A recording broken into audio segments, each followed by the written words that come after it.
देश की सबसे बड़ी मेडिकल एंट्रेंस एग्जाम नीट को लेकर राजस्थान एसओजी की जांच में जो खुलासे हुए हैं उसने पूरे देश को हैरान करके रख दिया है।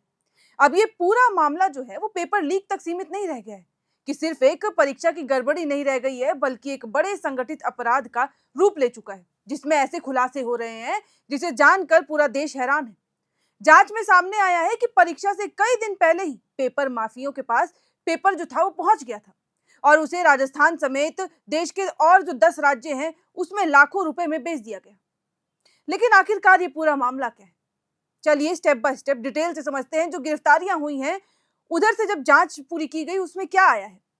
दरअसल राजस्थान स्पेशल ऑपरेशन ग्रुप यानी एसओजी की जांच में सामने आया है कि नीट का लीक पेपर 10 राज्यों में बेचा गया था।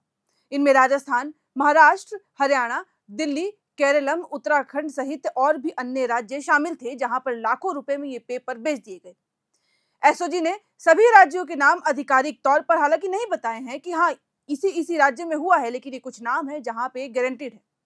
एसओजी के अतिरिक्त महानिदेशक विशाल बंसल ने स्वीकार किया है कि ये पेपर माफियों तक परीक्षा से 2 से 3 हफ्ता पहले ही गैस पेपर जो था वो पहुंच गया था।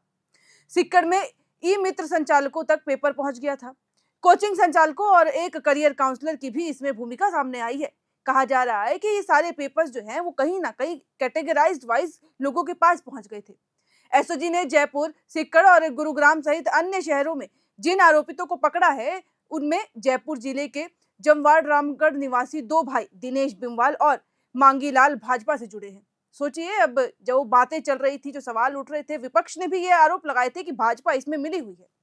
वहीं दिनेश जयपुर जिला भाजपा का पूर्व मंत्री रह चुका है। वह क्षेत्रीय भाजपा विधायक महेंद्र मीना का विश्वसनीय पात्र है।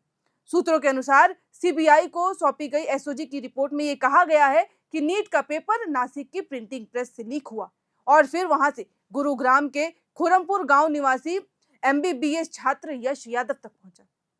यानी कि ये प्री प्लान था और ये बताता है कि पूरी तरीके से हर बार हुआ है। जो पिछले पेपर लीक हुए हैं उसमें भी ऐसा ही हुआ होगा, क्योंकि यश ने राजस्थान सहित विभिन्न राज्यों के लोगों को फिर इसके बाद पेपर बेच दिया।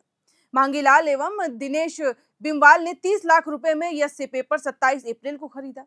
दिनेश ने सिक्कर के निजी कोचिंग संस्थान में पढ़ रहे अपने पुत्र ऋषि को पेपर दिया और फिर खुद सिक्कर पहुंचकर 29 अप्रैल को 2 से 5 लाख रुपए में और भी कई लोगों को ये पेपर बेच दिया। यश ने राजस्थान सहित फिर विभिन्न राज्यों के लोगों को पेपर बेचा। मांगीलाल और दिनेश बिमवाल ने 30 लाख रुपए में यश से पेपर 27 अप्रैल को खरीदा था। उसके बाद जब उनके हाथों में पेपर आया तो उन्होंने और भी लोगों को पेपर बांट दिया। दिनेश ने, जैसे कि मैंने आपको बताया, कि उसने कोचिंग संस्थान में पढ़ रहे अपने बेटे को दिया था। हालांकि अब ये भी जांच का विषय बनने वाला है कि जब उसने बेटे को तो दिया, क्या बेटे ने भी आगे जो गेस्ट पेपर है वो आगे पास किया है और उससे लाखों रुपए में बेचा है। अभी कई सवाल हैं जो उठ रहे हैं, क्योंकि इसकी वजह से काफी छात्रों का नुकसान हुआ है। क्योंकि अब जानकारी जो आई है उसके मुताबिक जांच और हिरासत में लिए गए लोगों से पूछताछ में ये सामने आया है कि 2 मई से सिक्कड़ को 2 कोचिंग संचालकों और एक करियर काउंसलर राकेश मंडावरिया तक ये पेपर पहुंचा था। उन्होंने गेस्ट पेपर बताकर छात्रों को इसे बेचते हुए भरोसा दिया कि नीट की परीक्षा में 99.99% गेस्ट पेपर जो है उसके सवाल हूबहू मिलेंगे। और आखिरकार आपको भी पता है कि क्या हुआ। आखिरकार सारे सवाल मिले। ऋषि ने अपने साथी छात्रों को करीब 3 हफ्ते पहले ही नीट का पेपर मिलने का आश्वासन दे दिया था। यानी उसको भरोसा था कि उसको पेपर मिल जाएगा और वो बांट देगा। तब ऐसे में अब इस बात को लेकर भी पड़ताल की जा रही है कि क्या दिनेश और मांगीलाल के पहले से पेपर लीक माफियों के साथ संपर्क थे।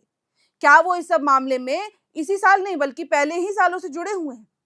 क्योंकि पेपर लीक मामले में हिरासत में लिए गए दिनेश और मांगीलाल परिवार के 4 बच्चों का साल 2024 में नीट में चयन हुआ था। तो ये सवाल खड़े होते हैं कि क्या इसमें भी उसने कुछ गलत काम किया था।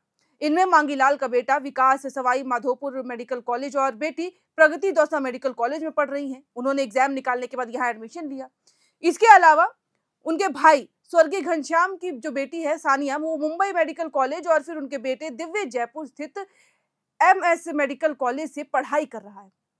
अब जांच इस बात को लेकर भी की जा रही है कि एक ही परिवार के 4 बच्चों का एक ही साल में एक साथ चयन आखिरकार कैसे हुआ, क्या ये पॉसिबल है।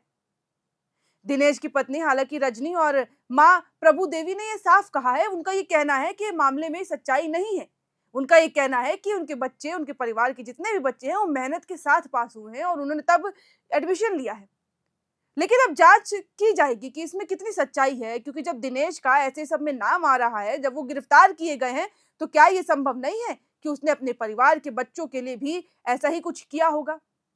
क्योंकि ये पेपर लीक पहला नहीं है, इससे पहले भी पेपर लीक हुए हैं, जहाँ पे ये दावे किए गए थे कि पेपर लीक तो हो गया है, लेकिन अब नेक्स्ट टाइम ऐसा नहीं होगा, लेकिन नेक्स्ट टाइम फिर ऐसा हुआ। विपक्ष जो ये बार-बार मांग कर रही है कि धर्मेंद्र प्रधान को अपना इस्तीफा सौंप देना चाहिए, तो आखिरकार इसमें गलत कितना है? क्यों? क्योंकि जब पहले पेपर लीक हुआ था, तभी भी इन्होंने ये आश्वासन दिया था कि ये बहुत बड़ी गड़बड़ी है, शर्म की बात है और हम जाँच करेंगे। तो आखिरकार जब जाँच हुई, तो जिन्होंने ये गड़बड़ी कराई थी, वो कहाँ हैं? और विपक्ष ये बार-बार इन पे आरोप लगा रहा है कि जिन्होंने गड़बड़ियाँ की, आज वो ऊँचे ओहदे पे बैठे हैं।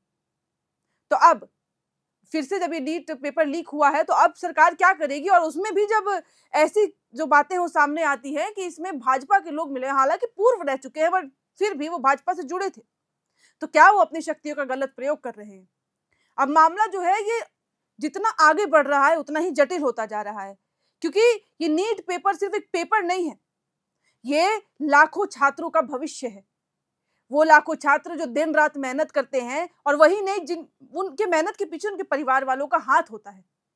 एक-एक पाई-पाई जोड़-जोड़ के जब माँ-बाप अपने बच्चों की कोचिंग की फीस भरते हैं, ये सोच के कि 1 साल की बात है, कोई बात नहीं, ये मेहनत करेगा, एडमिशन लेगा और फिर इसकी भरपाई हो जाएगी, लेकिन हमारे देश में ऐसा नहीं होता।